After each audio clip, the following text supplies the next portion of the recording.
Hey guys, welcome back to the AR info. और ये है हमारी धरती, यहीं पर हमने जन्म लिया। इन्हीं हवाओं में हम सांस लेते हैं और एक दिन हम यहीं पर दम तोड़ देंगे। हमारे पूर्वजों के साथ और हमारे आने वाले संतानों के साथ भी ऐसा ही होगा। लाखों सालों से हम इंसानों का जीवन का चक्र इसी तरह से चलता आ रहा है। पर एक दौर ऐसा भी था जब इस जीवन के चक्र में हम इंसान नहीं बल्कि विशालकाय डायनासोर्स का राज था। इन हवाओं में कभी विशालकाय जीव सांस लिया करते थे। जंगलों में जंगली जानवर के बजाय डायनासोर्स के चीखने चिल्लाने की आवाजें गूंजती थी। कुछ विशालकाय डायनासोर्स शाकाहारी हुआ करते थे, वहीं कुछ मांसाहारी हुआ करते थे। यहाँ तक कि आसमान में भी उड़ने वाले डायनासोर्स का भी राज था। अगर इन डायनासोर्स का अंत ना हुआ होता तो हम इंसानों की प्रजाति धरती में कभी पनप ही नहीं पाती। आज भी इस हरी भरी धरती में डायनासोर्स का ही राज होता। लेकिन उनके साथ आखिर क्या हुआ, कैसे पूरी पृथ्वी से इन डायनासोर्स का अंत हो गया, जानेंगे पूरी कहानी आज के इस वीडियो में। ये कहानी शुरू होती है करीब 6 करोड़ 50 लाख साल पहले से। करीब 150 किलोमीटर का एक विशालकाय एस्टेरॉयड प्लेनेट मार्स से टकराने वाला था। पर इससे पहले कि वो टकराता, मार्स एस्टेरॉयड के रास्ते से हट गया। लेकिन मार्स की ग्रेविटी उस एस्टेरॉयड की गति को कई गुना तेज कर दिया। अब ये सीधे पृथ्वी की ओर बढ़ने लगा। इस हरी भरी धरती में रहने वाले विशालकाय जीवों को ये बताने वाला कोई भी नहीं था कि कुछ ही पलों में एक विशालकाय एस्टेरॉयड धरती का विनाश करने के लिए आ रहा है। पृथ्वी को अगर कोई इस मुसीबत से बचा पाता तो वो था मून। अगर एस्टेरॉयड की टक्कर चांद से हो जाती तो पृथ्वी का विनाश रुक सकता था। लेकिन होने को तो कुछ और ही मंजूर था। ये एस्टेरॉयड चांद से भी बचते हुए धरती की ओर बढ़ने लगा। देखते ही देखते ये धरती के वायुमंडल में प्रवेश कर गया। एयर के फ्रिक्शन के कारण ये एस्टेरॉयड एक भयानक आग के गोले में बदल गया। इस आग की चमक इतनी तेज थी कि इसे देखने वाला हर एक जीव अंधा हो गया। धरती का वायुमंडल लगातार इस एस्टेरॉयड को जलाने की कोशिश कर रहा था और अंत में ये जलकर 150 किलोमीटर से सिर्फ 15 किलोमीटर का बच गया। ये 15 किलोमीटर भले ही सुनने में कम लगता हो, पर इसके पास इतनी ऊर्जा थी कि ये पूरी धरती को तबाह करने के लिए काफी था। ये विशालकाय चट्टान करीब 60 डिग्री के एंगल में मेक्सिको से जा टकराया। इसकी रफ्तार इतनी तेज थी कि ये धरती को चीरते हुए 20 किलोमीटर अंदर चला गया। हिरोशिमा में गिराए गए एटम बम से ये 1000 लाख या करोड़ नहीं बल्कि 10 अरब गुना अधिक शक्तिशाली था।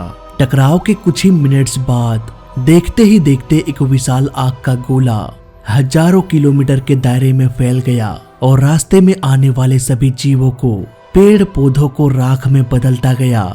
जिन जगहों पर आग नहीं पहुंच पाया वहां शॉक वेव और रेडिएशन से जानवरों की मौत होने लगी। इस टकराव ने लाखों टन धातु के टुकड़े अंतरिक्ष में बिखेर दिया।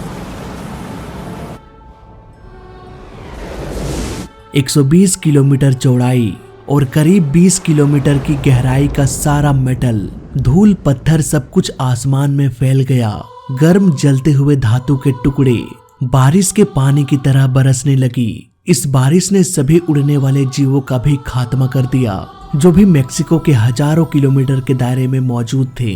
करीब 15 मिनट्स बाद 11.3 तीव्रता की भूकंपीय तरंगें उठने लगी। इस भूकंप ने पूरे पृथ्वी को हिला के रख दिया। समुद्र में विशालकाय लहरें उठने लगी। देखते ही देखते इन लहरों ने सुनामी का रूप ले लिया। इसके बाद सुनामी की कई सारी लहरें पूरे समुद्र में फैलने लगी। समुद्र के किनारे बसे सभी महाद्वीपों में तबाही मचने लगी। ये भूकंप अपने साथ एक और तबाही लेके आया था। इस भूकंप ने सभी ज्वालामुखियों को एक्टिव कर दिया, जिसके कारण पृथ्वी के सभी सक्रिय ज्वालामुखी एक साथ विस्फोट होने लगा। इस एस्टेरॉयड के टक्कर ने, उसके रेडिएशन और शॉक वेव ने लगभग 30% धरती को पूरी तरह से बर्बाद कर दिया।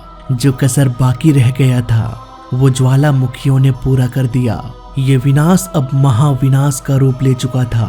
जो भूकंप, सुनामी और ज्वालामुखियों से भी बच निकले, उनके लिए एक बहुत बड़ी आफत आ रही थी। विस्फोट की वजह से एक विशालकाय धूल की आंधी बचे खुचे जीवों का खात्मा करने के लिए आ रहा था। टकराव के करीब 1 घंटे बाद गर्म गैस और धूल की एक मोटी परत धरती के दूसरी ओर भी पहुंच गई। इस गर्म गैस की तापमान करीब 200 डिग्री सेल्सियस था।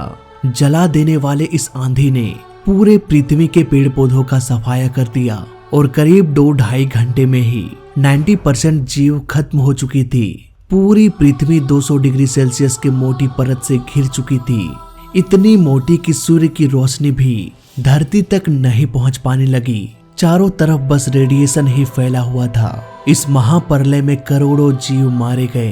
पूरी धरती से पेड़ पौधों का सफाया हो गया। बस 10% जीव ही ऐसे थे जो इस हादसे में जीवित बच निकले। इसमें से ज्यादातर जीव ऐसे थे जो धरती के अंदर बिल बनाकर रहा करते थे। इस हादसे में जो बड़े जानवर बच गए, उन्हें खाने के लिए कुछ भी नहीं मिल रहा था, इसीलिए बड़े आकार के सभी जानवर भूखमरी से मर गए। ये धरती जीने लायक नहीं बची थी। छोटे छोटे जानवर जो कम खाना खाकर भी जीवित रह सकते हैं, बस वही जीव ऐसे थे जो इस मुश्किल हालात में भी खुद को जिंदा बचाए रखा। धीरे धीरे समय बीतता गया। धरती का तापमान भी कम होने लगा। सूरज की रोशनी एक बार फिर से इस वीरान धरती पर पड़ने लगी। धीरे धीरे इस वीरान धरती में पेड़ पौधों का उगना शुरू होने लगा, लेकिन वो डायनासोर की चीख पुकार, छोटे जानवरों का शिकार होना, सब कुछ बंद हो चुका था। जिस तरह से अंधेरे के बाद उजाला आता है, उसी तरह से डायनासोर्स के अंत के बाद छोटे छोटे जीवों को पनपने का एक नया अवसर मिल गया। इन जीवों का शिकार करने वाला कोई भी नहीं बचा था, इसीलिए अब इन्हें कोई भी किसी से भी खतरा नहीं था। अब ये छोटे छोटे जीव तेजी से विकसित होने लगे। कुछ हजार सालों बाद धरती में फिर से हरियाली छाने लगी। मैमल्स जैसे छोटे जानवर तेजी से विकसित होने लगे, मानो एक नए जीवन, नई युग की शुरुआत हो गई हो। एक ऐसा युग जो इंसान जैसे जटिल प्राणी को अस्तित्व में लाने वाला था। और इसके बारे में हम अगले वीडियो में बात करेंगे। फिलहाल इस वीडियो में अभी तक के लिए बस इतना ही। वीडियो अच्छा लगा तो लाइक कर देना, बुरा लगा तो डिसलाइक कर देना, और दोनों ही केस में चैनल को सब्सक्राइब कर देना, क्योंकि इस चैनल में सीखने के लिए बहुत कुछ है।